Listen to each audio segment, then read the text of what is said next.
마가복음 16장 1절에서 11절 말씀.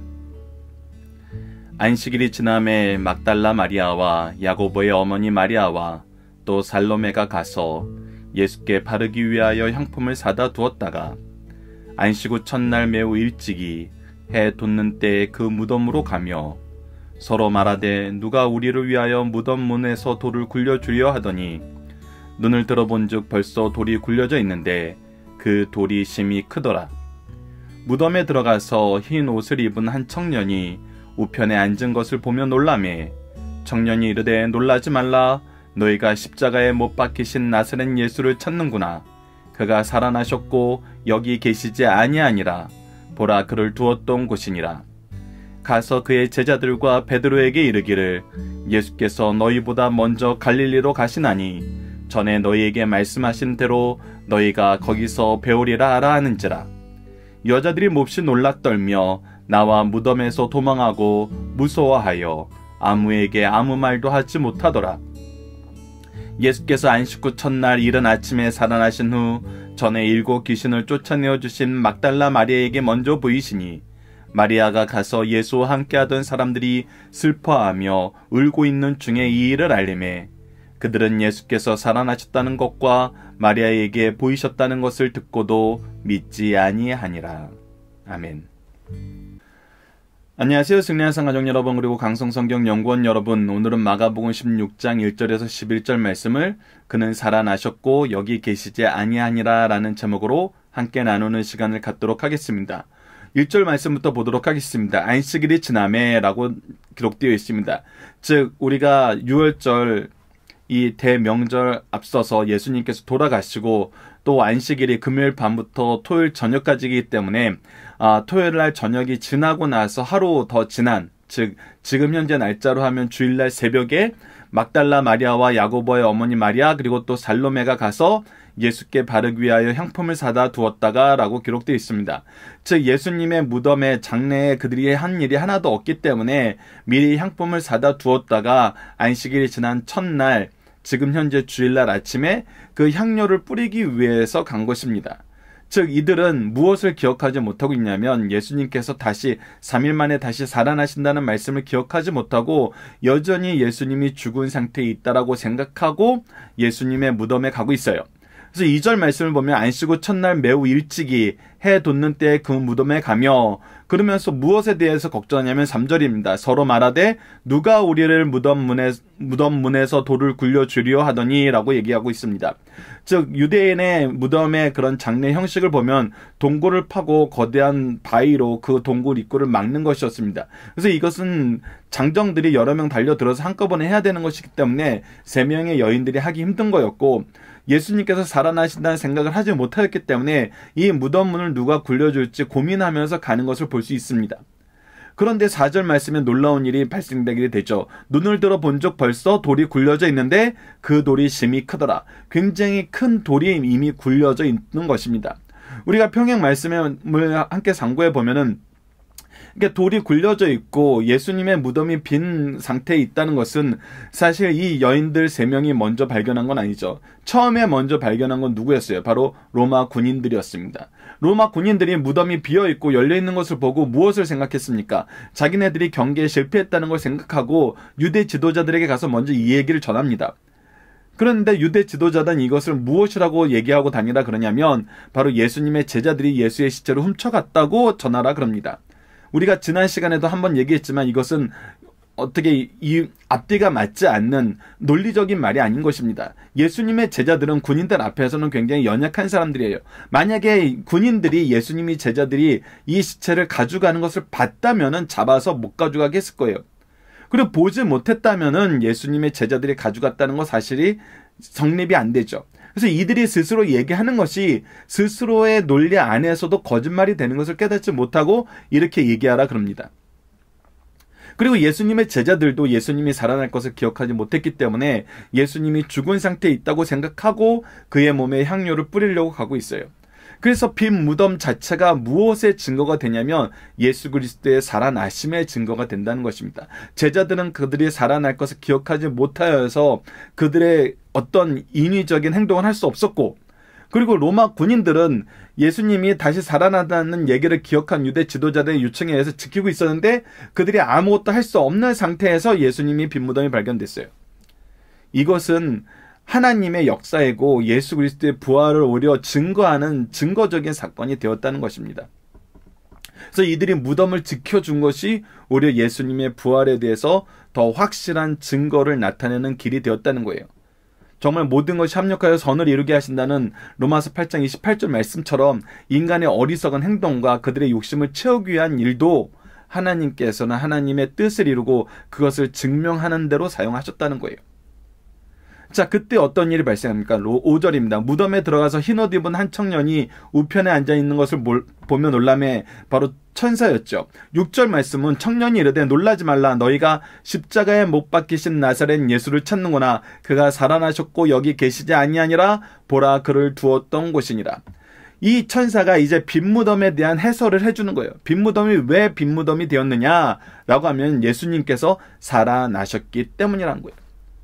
이 살아날 것을 미리 얘기하셨고 뭐라고 얘기했냐면 7절 말씀을 보면 가서 그의 제자들과 베드로에게 이르기를 예수께서 너희보다 먼저 갈릴리로 가시나니 전에 너희에게 말씀하신 대로 너희가 거기서 배우리라 하라 하는지라. 즉 예수님께서 우리가 마가복음 14장 말씀에서 상고했던 것처럼 내가 너희들보다 먼저 갈릴리로 가겠노라 라고 말씀하셨던 것처럼 그 말씀을 기억하고 너희들이 예수님의 살아나심을 확인하라라는 거예요.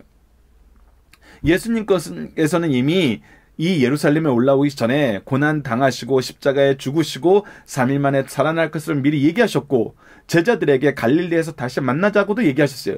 즉 예수님이 살아나실 거라는 것은 제자들에게 이미 선언된 말씀이었습니다. 그런데 제자들은 무엇을 기억하지 못한 거예요? 예수님의 말씀을 기억하지 못한 것입니다. 그래서 이 천사는 지금 무엇을 기억하게 하는 거예요?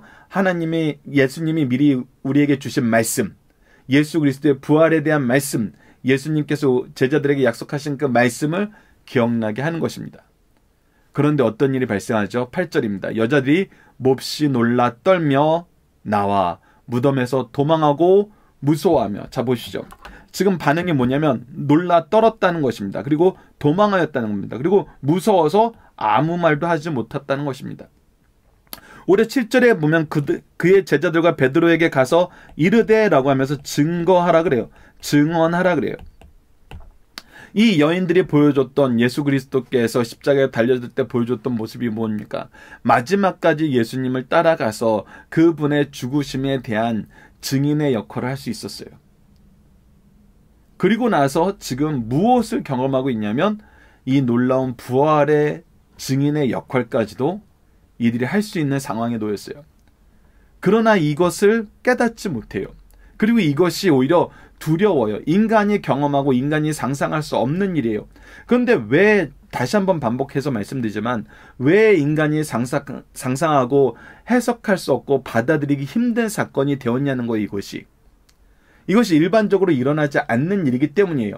그러나 예수님께서는 이것을 받아들일 수 있도록 미리 어떻게 하셨어요? 가르쳐 주셨어요. 가르쳐 주셨기 때문에 믿을 수 있었어요. 가르쳐 주신 것을 기억하면 깨달을 수 있었어요. 그러나 제자들의 영적 상태가 계속 어땠습니까? 예수님이 죽으신다는 말을 받아들이지 못했어요. 하나님의 일을 얘기하실 때 제자들은 사람의 일을 생각했어요. 그것이 베드로가 예수님께 혼난 부분이잖아요. 그리고 계속해서 나타나는 건 뭐냐면 베드로가 실패한 이유, 가룟 유다가 예수님을 판 이유, 계속 무엇입니까? 하나님의 뜻을 바라보지 못하고 사람들의 생각, 자기의 생각을 바라봤던 거예요. 근데 이것이 여전히 변하지 않습니다. 여전히 이 상태 안에서는 말씀을 깨닫지 못해요. 이것은 우리가 평행 말씀에 로마서에서 누가복음에서 보게 되면은 평행 말씀인 누가복음 24장에서 말씀을 보게 되면은 예수님께서 제자들 앞에 나타날 때까지도 그들이 깨닫지 못해요. 근데 예수님께서 어떻게 깨닫게 하십니까? 이번 주 토요일 날 우리 가정예배 본문에 실리는 것입니다. 바로 구약의 성경을 통해서 이미 우리에게 주신 하나님의 말씀을 통해서 예수 그리스도의 부활의 의미와 그의 놀라운 구속의 역사가 무엇인지를 깨닫게 하세요. 그래서 제자들이 이것을 믿게 되는 것입니다. 그리고 나서 사도행전의 역사로 넘어가게 되죠. 그러나 그 전에는 여전히 놀라 떨며 도망하고 무서워하고 아무 말도 전하지 못하는 그런 상태라는 것입니다. 그리고 두 여인이 떠났을 때 막달라 마리아는 여전히 이 무덤 안에 남아 있었습니다. 그래서 누구를 만납니까? 예수께서 안식 후 첫날 이른 아침에 살아나신 후 전에 7 귀신을 쫓아내어 주신 막달라 마리아에게 먼저 보이니 라고 얘기하고 있습니다. 그래서 이 막달라 마리아가 예수님을 처음 만나는 사람이 됐습니다. 그리고 나서 비로소 이 막달라 마리아를 통해서 예수 그리스도의 부활의 사건이 제자들에게 전해주고 있습니다. 10절 말씀을 보면 마리아가 가서 예수와 함께하던 사람들이 슬퍼하며 울고 있는 중에 이 일을 알림해 여전히 이들이 슬퍼하며 울고 있는 가운데 예수 그리스도의 살아나심에 대해서 전하지만 여전히 어때요? 11절 말씀을 보면 그들은 예수께서 살아나셨다는 것과 마리아에게 보이셨다는 것을 듣고도 믿지 아니하니라 라고 하고 있어요. 그래서 예수님께서 갈릴레에서 만나자 그랬지만 어디를 찾아오십니까? 바로 이들이 피신해 있는 곳으로 찾아오셔서 그들에게 예수님의 살아계심의 증거를 보이시고 이들에게 하나님의 말씀을 깨닫게 하시고 앞으로 예수 그리스도의 이름으로 얻게 되는 소명과 사명과 하나님의 구속의 역사가 무엇인지를 보게 하시고 성령의 능력이 무엇인지를 경험하게 하시고 성령의 역사에 동참하게 하십니다. 이것이 시작되는 사건이 바로 이 16장 말씀입니다. 예수 그리스도의 부활의 역사입니다. 자, 본문 묵상하기를 보도록 하겠습니다. 여인들은 무엇을 준비하고 언제 무덤으로 향하나요? 예수님에게 바를 향료를 준비하고 바로 안식 후 첫날 매우 이른 아침에 이 무덤으로 찾아갑니다. 무엇이 여전히 큰 거예요? 예수님을 향한 사랑이 너무나 큰 겁니다. 예수님의 죽으심에 대한 슬픔과 그 죽으심에 함께 동참하지 못했던 마음이 너무 큰 겁니다. 그러나 여전히 우리가 기억해야 되는 건 뭐예요? 말씀을 기억하지 못했다는 것입니다. 말씀을 기억하지 못했다는 것을 계속 강조하는 이유는 우리는 이 말씀을 기억하고 말씀 중심적으로 우리의 상황을 바라봐야 된다는 것입니다. 2번 말씀을 봅시다. 2번 문제로 봅시다. 여인들이 걱정한 내용은 무엇이며 상황은 어땠나요? 여인들이 걱정한 것은 무덤 문을 돌릴 수 없다는 거였어요. 여인들의 힘으로는 이 일이 힘든다는 거였어요. 불가능한 거였어요. 근데 상황은 어땠어요? 이미 돌이 굴려져 있었어요. 이 여인들이 할 수 없는 일이 이미 실현되어 있었어요. 그리고 나서 3번 문제입니다. 무덤에서 여인들은 누구를 만나고 무슨 소식을 듣나요? 바로 한 청년, 천사를 만나고 이 청년을 통해서 예수 그리스도께서 살아나셔서 여기 계시지 아니하는 것을 그들이 확인해 보라고 얘기합니다. 그리고 예수님께서 먼저 얘기하셨던 것처럼 갈릴리로 가시니 거기서 너희들을 만나 뵐 거라고 얘기합니다. 바로 마가복음 14장 28절에 그러나 내가 살아난 후에 너희보다 먼저 갈릴리로 가리라라는 이 말씀을 기억하라고 하는 거예요. 예수 그리스도의 말씀을 기억하고 두 가지 증거가 있는 겁니다. 빈 무덤이 예수님의 부활의 증거이고 두 번째는 무엇일까? 예수님의 말씀이 부활의 증거라는 것입니다. 일이 될 것을 미리 얘기하셨다는 거예요. 그러니까 예수님의 말씀을 기억하고 빈 무덤을 보고 예수 그리스도의 부활을 믿으라는 거예요. 근데 소식을 접한 여자들은 어떤 반응을 보였나요? 몹시 놀라 떨며 무덤에서 도망하고 무서워하여 아무 말도 하지 못했습니다. 부활을 믿고 증언해야 되는 것이 아직은 여의치 않은 거예요. 5번 문제입니다. 막달라 마리아는 누구를 만났고 무엇을 하게 되나요? 막달라 마리아는 예수님을 직접 만나게 되고 예수님의 살아계심을 제자들에게 전하게 됩니다. 그러나 제자들은 믿지 못하게 되죠. 자, 중심사상입니다. 마가복음 16장 1절에서 11절 말씀의 중심사상은 다음과 같습니다. 첫 번째, 예수님의 부활은 역사적 사건이라는 것입니다. 조금 전에 서론에서도 말씀드렸지만 첫 번째, 제자들이 훔쳐가지 못했다는 것에 대해서 성경의 기록은 우리에게 무엇을 가르쳐주냐면 제자들이 예수님의 말씀을 기억하지 못했다는 겁니다. 그래서 훔쳐간다 아니면 이 부활의 증거로서 우리들이 어떤 역전 현상을 노린다 그런 여건이나 그런 환경이 전혀 되지 않았다는 거예요. 두 번째는 유대 지도자들은 기억하여 군인들로 하여금 지키게 하였다는 것입니다. 근데 이 두 그룹이 동시에 경험한 건 뭐예요? 빈 무덤이에요. 지켰는데 빈 무덤이 되어버렸어요. 가지 않았는데 빈 무덤이 되어버렸어요. 양쪽에게 예수님의 부활의 증거가 일어나는 거예요. 이것이 역사적인 사건임을 가르쳐 주는 거예요. 이것이 하나님이 역사하시는 방법이라는 겁니다. 하나님이 우리에게 보여주신 놀라운 점이라는 거예요. 기억하는 자건 기억 못하는 자건, 믿는 자건 믿지 못하는 자들이건 모두 이 사건이 현실적으로 역사적인 사건임을 받아들이게 하신다는 겁니다. 두 번째, 예수님의 부활을 증거한 천사는 그가 살아나셨고 무덤에 계시지 아니한다고 전했어요. 그래서 빈 무덤을 보고 깨달으라 그러고, 또 무엇을 기억하여 깨달으라 그래요? 예수 그리스도께서 미리 말씀하여 주신 그 말씀을 기억하여 깨달으라 그런 거예요. 그래서 이 사실을 이제 믿고 기뻐하라는 것입니다. 자, 마지막 막달라 마리아는 모든 사람 가운데 부활하신 예수님을 최초로 만나게 되었고 최초로 증거하는 그런 사명을 감당하게 됩니다. 이것은 굉장히 중요한 사건입니다. 그리고 우리도 무엇하는 사람이 되어야 되냐면 예수 그리스도의 부활을 전하는, 증거하는 그런 사람이 되어야 된다는 것입니다.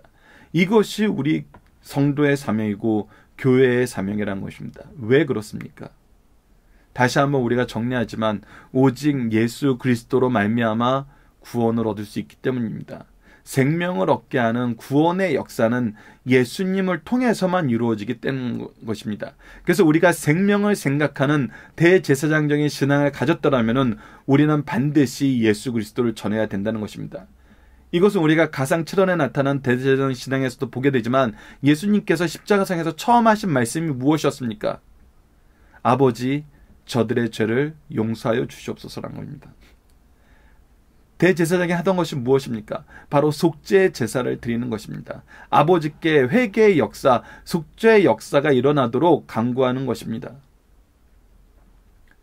예수님은 그 모습을 보였고 그 안에서 무엇하는 삶을 살았냐면 영혼을 구원하는 삶과 사랑해야 될 의무가 있는 사람들을 사랑하는 그런 사랑을 보여주셨습니다. 그것이 가상 7원에서 두 번째, 세 번째 말씀이죠. 자세한 거는 금요일 특강을 통해서 여러분들과 함께 자세히 나누도록 하겠습니다. 자, 본문 다지기입니다. 여인들이 무덤에 나와서도 두려워한 이유는 무엇이었습니까? 이것은 단순히 두려운 것이 공포에 떨었던 두려움은 아닙니다. 분명히 그들이 예수 그리스도의 부활에 대해서는 기뻐할 수 있었습니다. 그런데 이것을 순수하게 기뻐하지 못했던 건 무엇이냐면 그들이 여전히 이 사건이 가지고 있는 의미를 알지 못했기 때문입니다. 이것은 우리가 누가복음 말씀에서도 확인하지만 예수님의 부활의 형체를 보고서도 동일한 반응을 드러냅니다. 즉 우리가 부활의 의미가 말씀을 통해서 무엇인지 깨닫기 전에는 이 두려움이 기쁨으로 변하기는 힘들다는 것입니다. 그래서 우리가 더더욱 무엇에 포커스를 둬야 되냐면 말씀에 포커스를 둬야 됩니다. 여러분들, 이 관점에서 우리가 이 부활절 기간을, 고난주간 기간을, 부활절을 어떻게 맞아야 되는지도 한번 생각을 해봅시다. 우리에게 부활절이 주는 의미가 어떤 의미인지 잘 이해가 되지 않는다? 현실적으로 느껴지지 않는다? 고난주간을 통해서 우리가 예수님의 고난과 죽으심과 부활의 역사를 배우는 것이 중요하게 여겨지지 않는다? 그 첫 번째 원인은 우리가 무엇으로 봐야 될까요? 우리가 이 본문 말씀이나 앞으로 상고하게 될 여러 본문 말씀을 통해서 볼 수 있는 것은 우리가 말씀을 모르기 때문이란 것입니다. 우리가 말씀을 통해서 예수님을 알았더라면, 우리가 말씀을 통해서 우리에게 주시는 이 생명의 은혜를 알았더라면, 이 놀라운 구속사의 역사를 바로 이해했더라면, 이것이 바로 나를 위해서, 나를 구원하시기 위한, 나를 사랑하시는 하나님의 역사임을 알았더라면 우리가 이렇게 무감각하게 보내지는 않겠죠. 이것이 무슨 의미인지 우리는 말씀을 통해서 다시 한번 확인해야 됩니다. 마리아의 소식을 들은 이들의 반응은 어땠습니까? 여전히 믿지 못했습니다. 이들에게 무엇이 들어가야 된다고요? 말씀이 들어가야 된다고요. 그래서 예수님은 나타나셔서 말씀을 가르쳐 주십니다. 우리는 이거 절대 잊어버려서는 안 됩니다. 말씀을 가르쳐 주셨습니다. 자, 세 번째, 예수님의 부활이 주는 성경적인 의미는 무엇입니까? 바로 성경의 모든 예언을 성취하셨다는 겁니다. 무엇에 대한? 구속에 대한 모든 예언을 성취하셨다는 겁니다. 그래서 성경대로 나시고 성경대로 사시고 성경대로 죽으시고 성경대로 장사되시고 성경대로 부활하시고 또 앞으로 우리가 상고하게 되는 내용 안에서 성경대로 승천하시고 그리고 우리가 소망하고 있는 성경대로 다시 오심에 대해서 이 이루어지는 모든 것이 이제 하나님의 구속의 역사가 성취되고 예수님의 재림도 우리가 이제 확실하게 믿을 수 있게 되었다는 것입니다. 그래서 성경적인 의미는 하나님의 뜻이 성취되었다는 거예요. 구속사가 완성되었다는 것입니다. 그리고 4번 문제는 조금 전에 말씀드렸던 대로 예수님의 부활이 보여준 소망은 무엇이냐면 그분의 다시 오심이라는 것입니다. 그분의 다시 오심을 우리는 기다리는 삶을 산다는 거예요.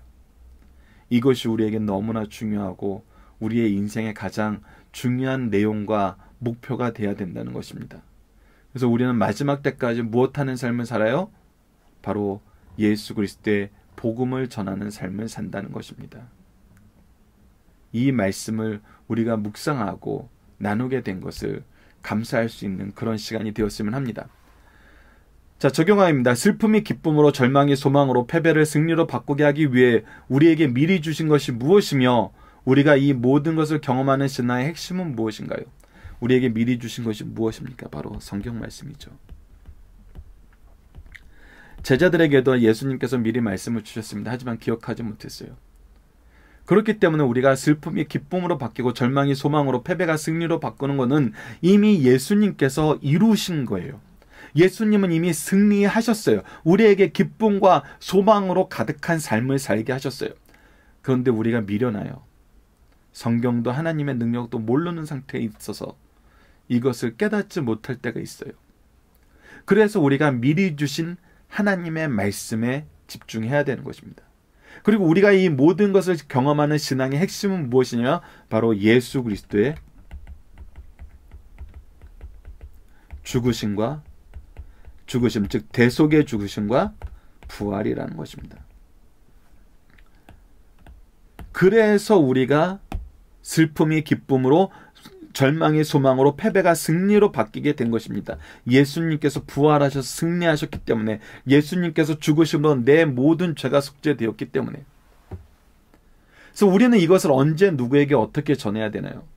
이 부분도 우리가 가상칠언의 말씀을 통해서 확인할 수 있는 것인데 굉장히 구체적으로 소개되고 있습니다. 우리에게 맡겨진 영혼들, 우리가 사랑해야 될 의무가 있는 사람들, 하나님이 우리에게 하나님의 뜻 안에서 하나 되게 하신 영혼들, 그들에게 항상 이 말씀을 전하기를 힘써야 되는 것입니다. 이 부분은 우리가 추후에 따로 특강을 통해서 더 깊이 있게 나누는 시간을 갖도록 하겠습니다. 이번 주 공동 기도 제목은 우리에게 임한 부활의 기쁨과 영광을 온 세계에 전하는 주의 백성이 되게 하여 주소서. 그리고 오늘 본문 말씀을 통해서는 우리에게 이미 주신 말씀을 통해서 소망 가운데 믿음의 인내와 열매를 맺게 하여 주소서. 부활의 능력이 모든 것을 이루심을 확인하면서 그리스도의 구속의 능력을 전하는 성도가 되게 하여 주소서라고 함께 기도하며 우리가 기도로 말씀으로 이 고난주간 함께 하도록 하겠습니다. 감사합니다.